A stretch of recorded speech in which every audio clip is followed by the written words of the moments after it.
Hi, it's Bob the Hippie Gardener. If you're a gardener, come on. What we've done here in a previous video is we talked about planting some fall crops, and you can see I planted some turnips here and they came up pretty good. A little bit of critters munching on them, I think. We planted some chicory here and that didn't come up very well. It did get hot there for a week, so chicory might not have liked that, I guess. That would be probably why.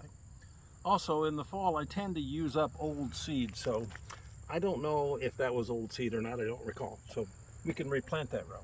So these are these tiny bok choys, and you can see they're little tiny ones, and I'm going to thin them out a bit here first so that they can actually grow bigger.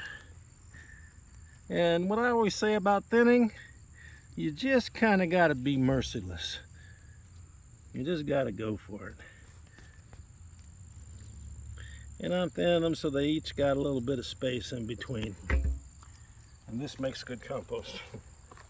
The other thing I want to do while I'm here is I want to pull out any obvious weeds that I see, and you're going to have that sometimes, and you stay on it, you'll be just fine. And then we're going to actually keep the weeds from growing back by mulching this. Now, when you plant stuff in August, it's pretty important that you mulch because it gets hot in August. So there's some days in August left. This is the middle of August now. There's some days left in August and toward September where it can get really hot. So you want to mulch the ground so it's not so hot.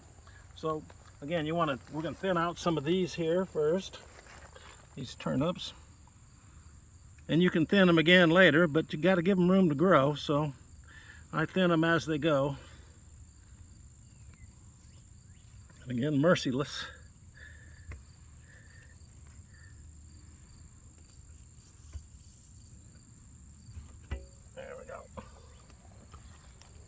And so I've got some old alfalfa here. I buy some organic alfalfa from another farmer I know.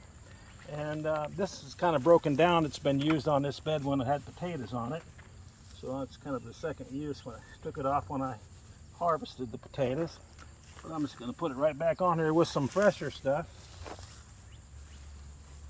between the rows here.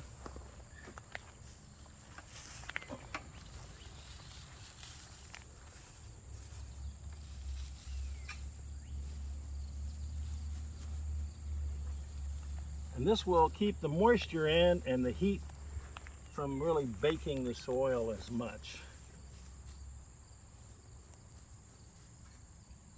Need just a little bit more down here. And there's a little bit more down here, luckily. So you just get some kind of mulch on there, just to keep the ground cool and wet. And that's how you make sure your plants have the water they need when it's still hot in August.